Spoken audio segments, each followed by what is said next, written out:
ഇന്ന് നമുക്ക് ചിന്തിപ്പുള്ളതായ ദൈവത്തിന്റെ കാര്യം എന്ന് പറഞ്ഞു കഴിഞ്ഞാൽ, ഇവിടെ ദൈവത്തിന്റെ ന്യായപ്രമാണം തികവുള്ളത് എന്ന് നമ്മോട് പറയുന്നുണ്ട്.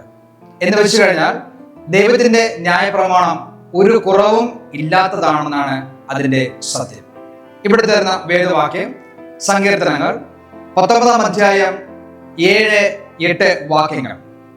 യഹോവയുടെ ന്യായപ്രമാണം തികവുള്ളത്, അത് പ്രാണനെ തണുപ്പിക്കുന്നു. യഹോവയുടെ സാക്ഷ്യം വിശ്വാസ്യമാകുന്നു, അത് അല്പബുദ്ധിയെ ജ്ഞാനിയാക്കുന്നു.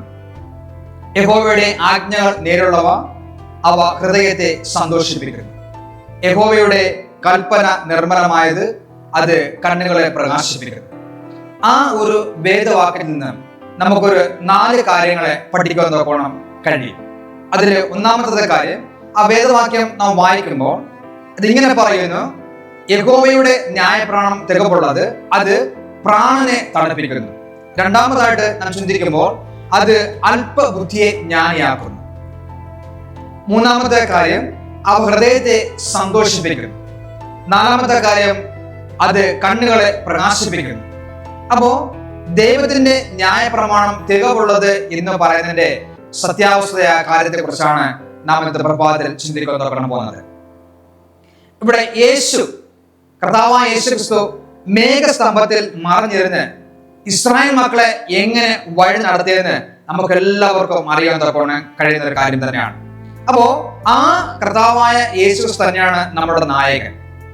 ജ്ഞാനവും നീതിയും നിറഞ്ഞ നല്ല പ്രമാണങ്ങളെ ഇസ്രായേലിന് നൽകിയ അതേ കർത്താവായ യേശു ക്രിസ്തു നമ്മോട് സംസാരിച്ചിട്ടുണ്ട്. ദൈവത്തിന്റെ ന്യായപ്രമാണത്തിൽ കൂടി ദൈവം നമ്മോട് ഓരോ ദിവസവും, ഓരോ രാത്രിയും, ഓരോ പകലും ദൈവം നമ്മോട് സംസാരിക്കുന്നുണ്ട്. നമ്മുടെയും നമ്മുടെ ബന്ധപ്പെട്ടവരുടെയും സന്തോഷത്തിന്റെ ന്യായപ്രമാണത്തിന്റെ ഓരോ വള്ളിയും പുള്ളിയും അനുസരിക്കേണ്ടത് ഏറ്റവും അത്യാവശ്യ ഒരു ഘടകമാണ്.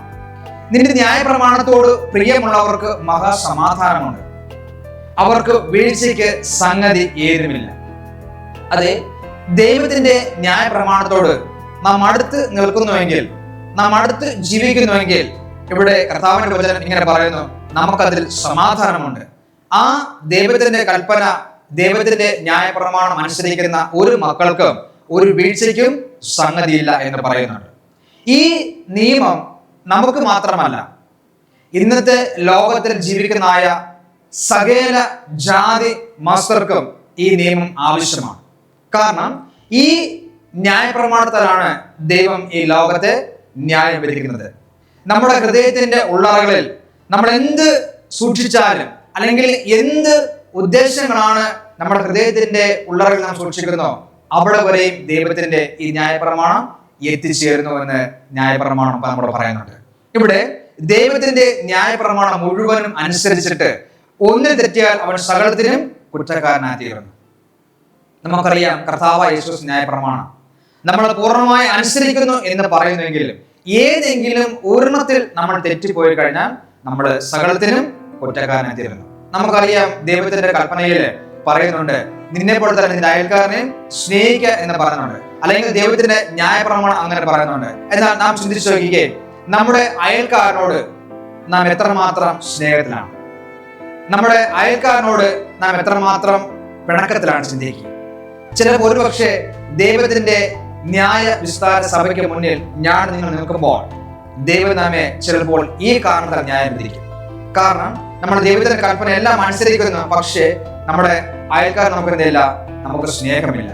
നമ്മൾ എപ്പോഴും ആ വ്യക്തിയോട് നമ്മൾ പിണക്കത്തിലാണ്. അങ്ങനെയെങ്കിൽ പ്രിയമുള്ള ശ്രോതാക്കളെ, ദൈവത്തിന്റെ ആ ന്യായപ്രമാണത്താൽ നമ്മെ ന്യായം വിധിക്കുമ്പോൾ ഈ ഒരു കാര്യത്താൽ നമുക്ക് സ്വർഗരാജ്യം നഷ്ടമാകുന്ന നോക്കണം ഇടയായിട്ട് മാറും.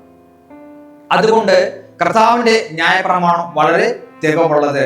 അത് എന്താണ്? നാം നേരത്തെ ചിന്തിച്ചപ്പോൾ തന്നെ അത് പ്രാണനെ തണുപ്പിക്കുന്നു, അത് അല്പബുദ്ധിയെ ജ്ഞാനിയാക്കുന്നു, അവ ഹൃദയത്തെ സന്തോഷിപ്പിക്കുന്നു, അത് കണ്ണുകളെ പ്രകാശിപ്പിക്കുന്നു.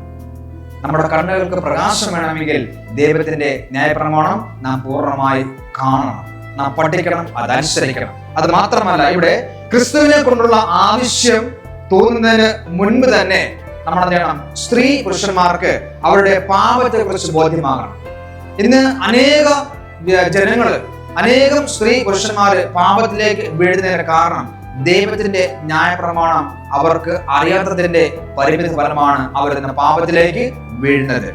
ഇവിടെ ദൈവത്തിന്റെ നിയമത്തെ അല്ലെങ്കിൽ ദൈവത്തിന്റെ ന്യായപ്രമാണത്തെ അവരുടെ കാൽ കീഴിലിട്ട് അവർ ചവിട്ടി കളയും. നമുക്കത് കാണുന്നതൊക്കെ സാധുവന്മാർ ദൈവത്തിന്റെ ന്യായപ്രമാണത്തെ അനുസരിക്കാതെ അതിനെ തറയിലിട്ട് അതിനെ ചവിട്ടി കടന്നായ ഒരു സമൂഹത്തിലാണ് ഞാൻ നിങ്ങൾ ജീവിക്കുന്നത്.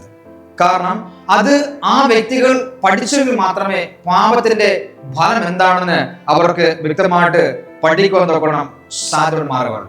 ഇന്ന് ദൈവത്തിന്റെ ഏക ഉപാധിയായ ഈ ന്യായപ്രമാണത്തെ തള്ളിക്കളഞ്ഞുകൊണ്ട് ഇന്ന് ലോകത്തിലെ അനേകം മക്കളിൽ ജീവിക്കുന്നു. ദൈവത്തിന്റെ ന്യായപ്രമാണത്തെ തള്ളിക്കളഞ്ഞ മനുഷ്യർ അവരെ ആശ്രയിക്കുന്നത് പിശാചിനെ, സാത്താനെ അവരുടെ പക്ഷത്തിലേക്ക് ആയിത്തീരുന്നതോടൊപ്പം അവരായിക്കൊണ്ടിരിക്കുകയാണ്. ആയതുകൊണ്ട് പ്രിയമുള്ള ദൈവജനമേ, ദൈവത്തിന്റെ ന്യായപ്രമാണത്തെ ഉള്ളത് അതിൽ സകലതും അടങ്ങിയിട്ടുണ്ട്. ഒരു മനുഷ്യൻ ഈ ഭൂമിയിൽ എപ്രകാരമായിരിക്കണം, എപ്രകാരം ജീവിക്കണം എന്നുള്ളത് കർത്താവിന്റെ ന്യായപ്രമാണം പഠിക്കുമ്പോൾ നമുക്കത് മനസ്സിലാക്കാൻ നോക്കണം സഹോദരന്മാർ. ഇന്നത്തെ ഈ പ്രഭാതത്തില് നൽകപ്പെട്ടതായ ഈ വചനത്താൽ ദൈവം അനുഗ്രഹിക്കുമാറാകട്ടെ. പ്രിയമുള്ള ശ്രോതാക്കളെ, നാളത്തെ പ്രഭാതത്തിലും നമുക്ക് ദൈവത്തിന്റെ മാറ്റമില്ലാത്ത വചനം കേൾക്കാം. അതുവരെയും ഈ വാക്യങ്ങളാൽ ദൈവം അനുഗ്രഹിക്കുമാറാകട്ടെ. ആമേൻ. നമുക്കൊരു വാക്ക് പ്രാർത്ഥിക്കാം. ഞങ്ങൾ ഏറ്റവും അതിവാത്സല്യമായി സ്നേഹിച്ച കർത്താവേ, നല്ല പ്രഭാതം ഞങ്ങൾ കർത്താവിനെ സ്തുതിക്കുന്നു.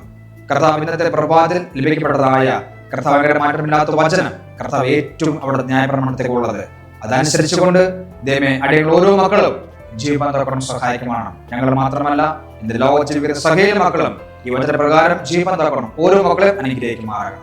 പ്രാർത്ഥന കേട്ടിലേക്ക് സ്തോത്രം. സകലതും യേശു ക്രിസ്തുവിന്റെ മഹത്വമുള്ള നാമത്തിൽ തന്നെ. ആമേൻ.